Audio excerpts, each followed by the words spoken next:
Welcome to the Executive Coach for Moms podcast, where we support women who are attempting to find balance and joy while simultaneously leading people at work and at home. I'm your host, Leanna McGrath, former tech exec turned full-time mom, recovering perfectionist and workaholic, and certified executive coach.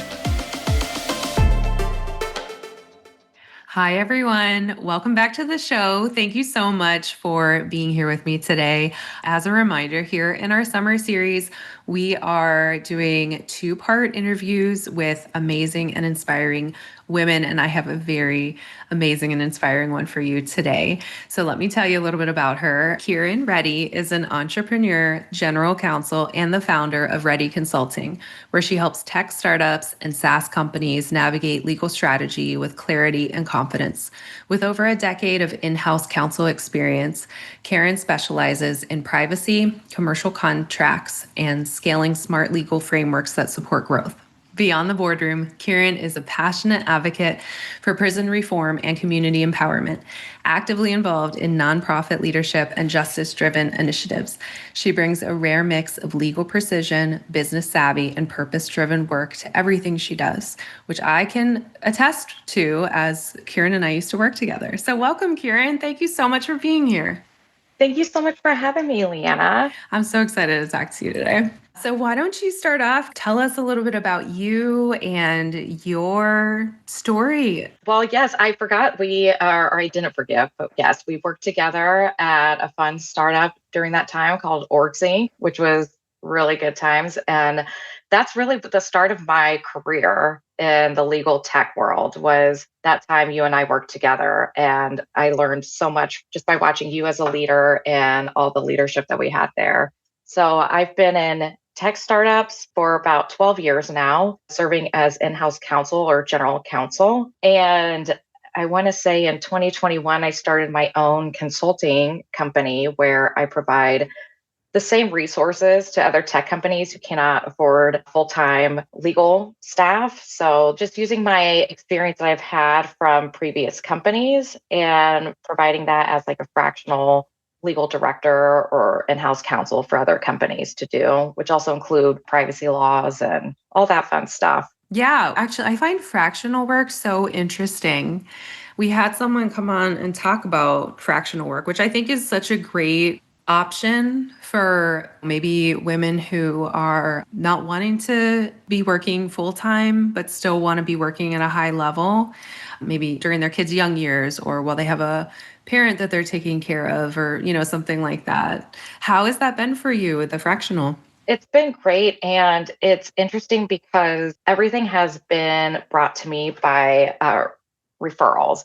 And I've been doing this for 4 years and I just launched my website for the first time and thinking about getting other additional customers and clients. But what I have noticed is you're just putting yourself out there and having your work ethic. And I think, at least for me, it's been great because it's been word of mouth. And that's how I've been getting repeated business. Well, I think that's a really good point that you bring up because I think so many people think like I have to build the website and I have to have everything set up before I like open up shop. I'm doing air quotes, right? And really, it's just like you could start working today if you just like put yourself out there and contact your network, if you want to kind of start up something on the side or test the waters there. So is that then how you kind of got started is kind of by word of mouth? Yes. I used LinkedIn as my best friend as a tool to see where everybody has gone. And I think what I've done is just hit up other past employees I've worked with, especially in the higher management, those who are decision makers or who can lead me to one, and just having them vouch for me and my work and just being able to use that as a resource. So that has definitely helped for sure. Yeah. So take us back. Like, why did you go to law school? Like, why did you decide to become a lawyer? What like led you on this journey? Yeah. Well, funny story. My dad was the one who pushed me and I wanted to be a photographer, but I'm actually glad he did because it runs in my family of my grandfather on my father's side was doing immigration law. and really trying to help those in need. So I think that's always been in my blood of some sort of community and getting people together and help with their rights and advocacy. So in law school, I actually was focused on immigration law. And, when you have this dream of what your plan will be after school or, in your trajectory of your plan of your career, sometimes it doesn't necessarily go that way, but it can be a good thing. So unfortunately, when I graduated, it was during the recession. So there wasn't that much of a need for immigration. What I did was I ended up going into corporate law, which is what I do today, but still having my ideas of community engagement still there. And that's by volunteering with nonprofits on the side during work. So I'm trying to still stay engaged in some of those areas. Yeah, I think about helping professions, and I'll be honest, I don't always group like lawyer into that, even though, I mean, it makes sense. I guess my like assumption is generally like you go to be a lawyer if you want to make a lot of money. I mean, it sounds like you wanted to be a photographer, you end up in law, so maybe you could do both, helping those in need and making making a lot of money, hopefully. But yeah, and it sounds like you're doing a lot of cool work on the kind of pro bono or volunteer side. So tell me more about that. Like, what kind of work are you doing with immigration, or you had mentioned about prison reform? I'd love to hear more about that. Sure. I think what I have to say is the benefit of me staying in a career for this long of time, like I would say now mid to senior, is that now I understand the nuances and I can work faster. So that gives me more of ability to volunteer my time with nonprofits, which is my core passion. One of those is prison reform, like you were mentioning. There is a organization in Kansas City called Reaching Out from Within, and it is a prison-led counseling session where I go into the women's prison in Topeka and we sit and use what we call the blue book to go through and have these really tough discussions about trauma that unfortunately a lot of these inmates have gone through and why they are there. So for example, child abuse or violence, alcoholism, addiction, and it's inmates leading this, discussing with each other, and I'm just there to serve as a facilitator. But what I've noticed is I get more out of it than I think they do, just because if you think about it, it's hard to have these deep discussions in today's world because we're so tied. I have my phone right here, or just so many distractions. So, this is the first place where you could just sit and have these deep conversations and just really be able to reflect on things. That's so interesting. What made you get into that? Actually, I want to say 10 years ago, this woman took me to the Topeka Women's Maximum Security. And at the time, she was trying to figure out like what I could do to help this organization. And my world just changed from that one tour and just seeing the limited resources these women have and how one of them said, I feel like we're just a vegetable and there's nothing that we could do to stimulate ourselves, like with our minds. And that to me was just, every person is a human, everybody has their story, and just getting to know a lot of these women who are just very courageous and, going through a lot of challenges on a day to day basis. Yeah. Yeah. And I remember you had mentioned that the women's prisons are less resourced than the men's. Tell me more about that. Yes. And I'm sure it varies by state, but I would say, for example, the book that, we use in this organization, it was written for men. And so we have to think differently as women of, okay, violence may not look like this as what it's portrayed in this book, but women are react differently. Or I think there are just sometimes more resources in the men's when it comes to possibly like education and items like that. Because I think when society thinks about prison, it's mostly of the male figure, and there are a lot of females that are also captivated. Yeah. Is there anything else you'd want to share about this work that you do? It is near and dear to my heart. I've been somehow involved in it since I want to say maybe 2015, so almost 10 years now. But, prisons are always looking for volunteers. There's different types. There's mentoring where you can have and, help those who are preparing to come out as a returning citizen is what we call them, or even just, learning more about what we can do as a society to help inmates being treated as humans. Yeah. What about that makes you feel passionate about it? I think everybody who I've met, like I said, has a story. And I think as humans, we just need to have dignity for one another and respect. And yes, some people have made some choices, but I think most of those who are on the journey to, path of recovery have had the time to think about that and to work on themselves. And I think, as those of us who are here in, the outside world, not many of us can say that of being able to have the time to reflect of our choices. So I think there's a lot of work that we could do, but it's also growing awareness as well. Yeah. Yeah. Well, what I am getting from you is like just this high level of compassion that I think I would say as a society, I don't know that we are always as compassionate about people in prison, right? And it sounds like you're seeing them, like you said, as humans and seeing potential there.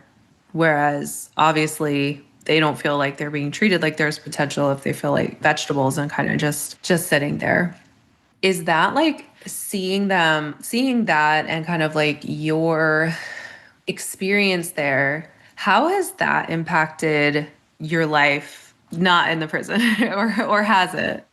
Yeah, that's a great question. And I think, each time the drive, it's like either 45 minutes or an hour each way. So you have time to reflect. And I will say that these women really lift me up. And even when I'm going through something personal, I think with work, we drop everything at the door. And then you have those individuals that you meet either at work or, outside that really uplift you. And so when you come back home, you're just on this high of, okay, what can I do to continue this?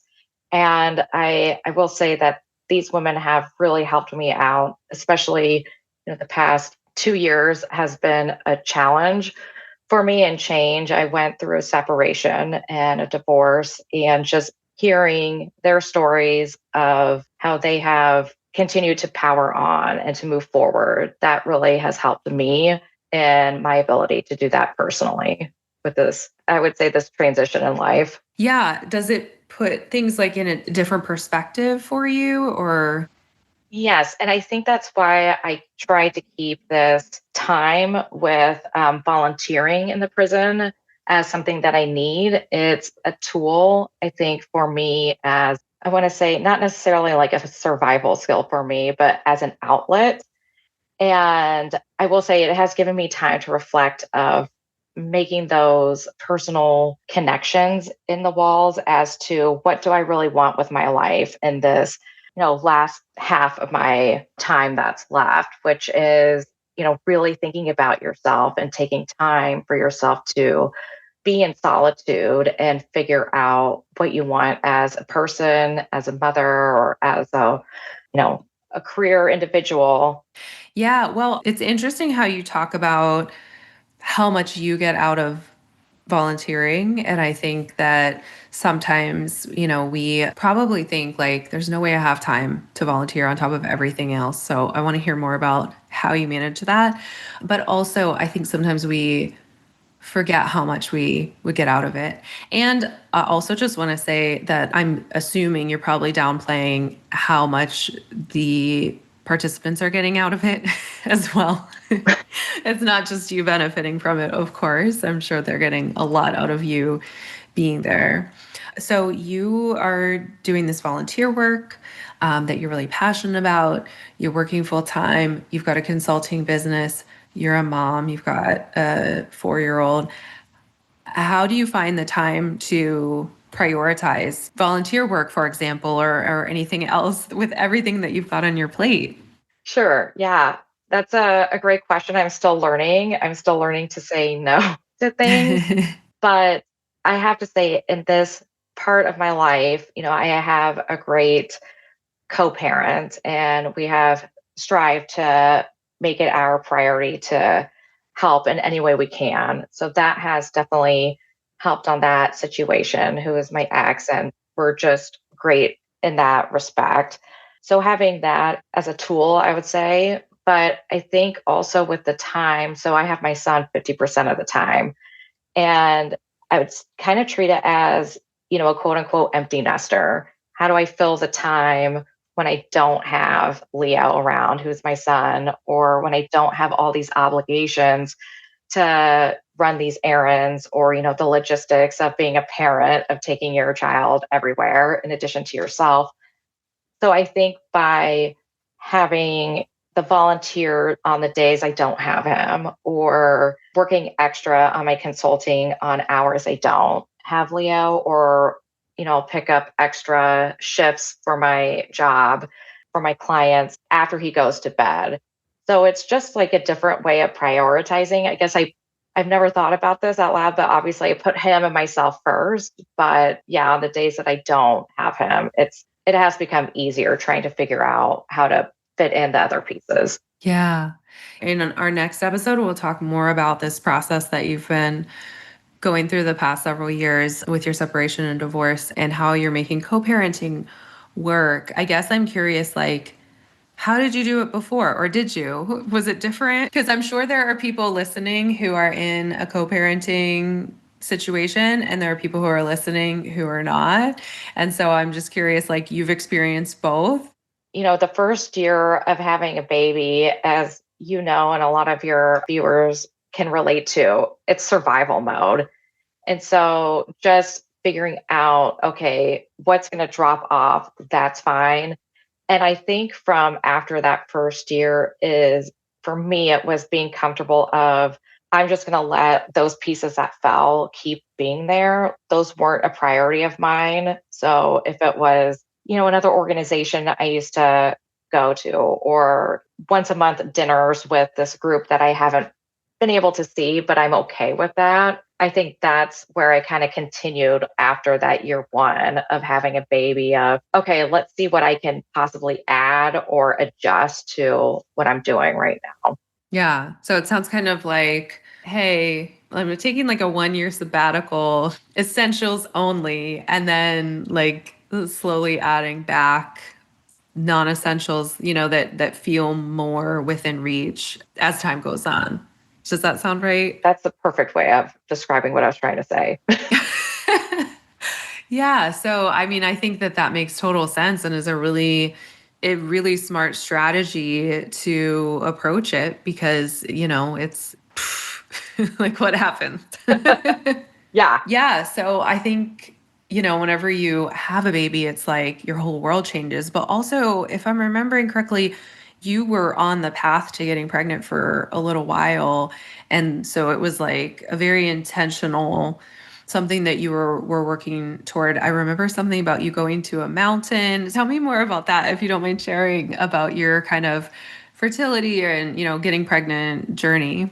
And thank you for asking me about that. It's a really cool story. So, my husband at the time and we had to go through IVF twice. And we happened to be doing a trip to India and Bhutan at the time my father died. So I was doing a pilgrimage to spread his ashes. And then we went to Bhutan because it was just a place we always wanted to go. And the tour guy said, "Oh, we're going to a fertility temple." And I said, "Oh, that's interesting." Like it just happened to be on our tour. And we go up and we walk up this path, up this portion of the hill mountain. And he allowed me to go inside, but had Joey, my co parent, stay outside. And the monk said, "You have to really believe in this." And I said, "Okay, I'll try anything." And so I walked outside the temple and I had to go around the temple 3 times with this huge wooden phallus wrapped in this blessed white cloth by the mug. Okay. I guess in Bhutan, the penis means good luck and fertility. So I had to do that, going around 3 times. And then finally, we were able to both go inside the temple. And the neat thing about it was we saw all these photo albums of these couples, and they provided their picture as a way of saying, thank you. We are now conceiving and having a baby. And exactly 9 months to that day, I found out I was pregnant. What? Yeah, Oh my goodness. That just gave me chills. it was pretty cool. But I'm sure I'm in a ton of random pictures of tourists doing that. Wow, that is really cool. So, and on your pilgrimage, honor your dad, like that just sounds amazing. Yeah, And carrying around a giant penis sounds like something. it definitely was something for sure. Wow. Was that a long journey for you, to bring Leo into the world? Yes. It was about a 2-year journey from when we started and everything. But yeah, we are told that now we have to bring Leo back to that village to say thank you and give more blessings. So, yes, hopefully one day we can. Yeah. Oh, wow. What a cool story. Well, I cannot wait to hear some more from you. I want to hear about kind of the last few years. I know you've had so many changes. And so I think anyone who's listening who has gone through a lot of changes recently or is in it right now or it's upcoming, I can't wait for them to hear more from you about that experience for you. So thank you so much for sharing all of this with me, Kiran. And we will see you and everybody here back next week for part 2 of this amazing conversation. Sounds great. Thank you so much for having me. Thanks, everybody. And we will see you all next week. Don't miss out on part 2 of Kiran's episodes.